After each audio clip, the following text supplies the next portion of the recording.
लोकसभा के बाद हंगामे के बीच कृषि अध्यादेश बिल राज्यसभा में भी पास हो गया है।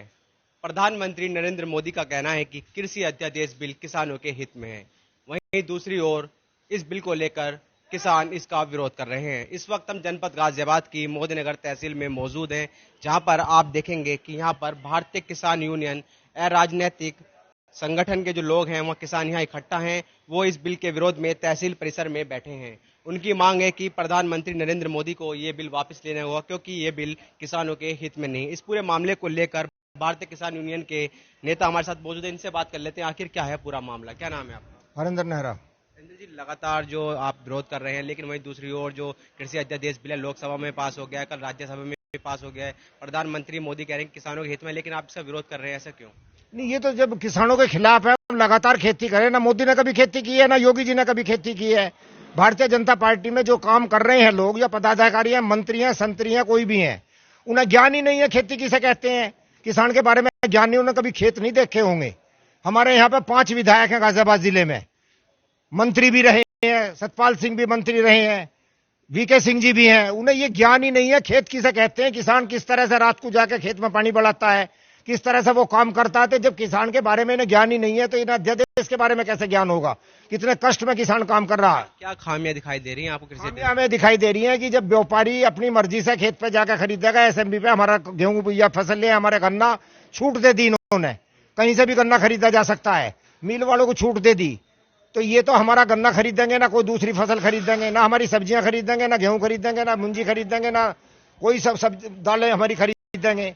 व्यापारियों की मोनोपोली हो जाएगी और किसान इसमें त्रस्त हो जाएगा। 80% किसान, पिछले 11 सालों में सरकारी आंकड़े हैं कि इस देश में 80% किसान खेती छोड़ चुके हैं। धीरे धीरे पूंजीपति आएंगे, ठेकेदारी व्यवस्थाएं करना चाहते हैं, इसके दूरगामी परिणाम होंगे। इसलिए हम इसका विरोध कर रहे हैं। और ये हमारा खरीदते क्यों नहीं है? इसका विरोध कर रहे हैं। सरकार कह रही है कि किसान कहीं भी पूरे देश में अपनी फसल बेच सकता है, और जो एमएसपी की आप बात करें, न्यूनतम समर्थन मूल्य है, वो आपका खत्म नहीं होगा, आपको मिलेगा लगातार। इस देश में ज्यादातर जो है 10 बीघे, 5 बीघे, 15 बीघे का किसान है। इससे बड़ा किसान है नहीं जिसके पास अपनी बोगी भी नहीं है। 15 बीघे में, 5 बीघे में बोगी तक भी रख नहीं सकता, तो वो किसान कहां दूसरी स्टेट में, दूसरे जिले में जाकर बेच देगा। मैं किसान हूं, मैं गाजियाबाद भी अपनी फसल बेच नहीं सकता जाके। मैं यहाँ की मंडी में बेच सकता हूं, यहाँ के जो सरकारी खरीद है उनमें बेच सकता हूं। तो जब हम गाजियाबाद तक नहीं जा सकते अपनी फसल लेके, तो दूसरे प्रदेशों में, दूसरी जगह कैसे जाएंगे? ये व्यापारी आएंगे, इनकी मोनोपोली रहेगी, ना सरकारी खरीद हो पाएंगी, ना मंडियों में हमारा माल बिकेगा।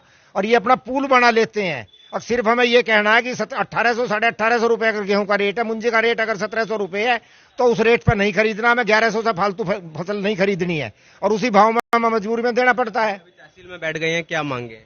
हमारी मांगे मेन तो यही है कि अध्यादेश वापिस हो, और उसके लिए हमारी लड़ाई जारी रहेगी। जो प्रदेश स्तर पर भी 25 तारीख में मैं आपसे अभी थोड़ी देर पहले बता चुका, हमारा गन्ने का भुगतान मिले समय पे, उसका हमें ब्याज मिले, हमारी जो फसलें हैं उसका रेट हमारा बढ़ाया। हमें अनुदान की जरूरत नहीं है, हमें कर्जे माफ की जरूरत नहीं है, हमारी फसलों का वाजिब दाम दे दें। योगी जी जब गाजियाबाद में पहली बार आए थे, राजवीर सिंह जी हमारे प्रदेश उपाध्यक्ष जी बैठे, हम 5 किसान मुख्यमंत्री जी से मिले थे, एनडीआरएफ में मीटिंग हुई थी, और सबसे पहले हमसे ही मिले थे। हमने उनसे कहा था जितनी जमीन चाहो उतनी जमीन आप हमसे ले लो, और उस खेत को बोवेंगे भी हम ही, फसल भी हम ही बोएंगे, खाद भी डाल लेंगे, बांधेंगे भी, सारा काम करेंगे। मुझे और मेरी घरवाली को मजदूरी दे दो, एक दिन जो रोजाना की मजदूरी है, हमें मजदूरी का पैसा दे दो। 300 रुपए उस दिन, जब उस समय पर रेट था 300 रुपए बेलदारी का, आज 400 रुपए है।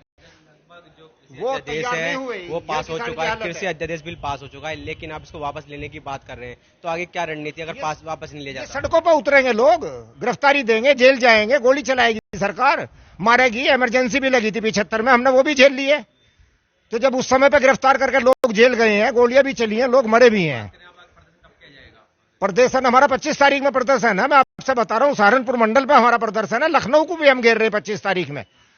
हमारा तमाम कार्यकर्ता पूरे उत्तर प्रदेश का, सहारनपुर और लखनऊ 2 जगह हमारा 25 तारीख में प्रदर्शन है, और वो लार्ज स्केल पर होगा। और उसके बाद में राष्ट्रीय स्तर पर आगे की रणनीति तय होगी, फिर जंतर मंतर को घेरा जाएगा, वहां पर जाएंगे। देख सकते हैं आप मोदीनगर तहसील परिसर में मौजूद है। यहाँ पर भारतीय किसान यूनियन राजनीतिक दल के किसान यहाँ मौजूद है। उनका कहना है कि किसान विरोधी ये अध्यादेश सरकार ने लाने का काम किया, इसको सरकार को वापस लेना होगा, वरना किसान सड़कों पर उतरकर बड़ा आंदोलन करेगा। वसीम अहमद, ईटीवी भारत, मोदीनगर, गाजियाबाद।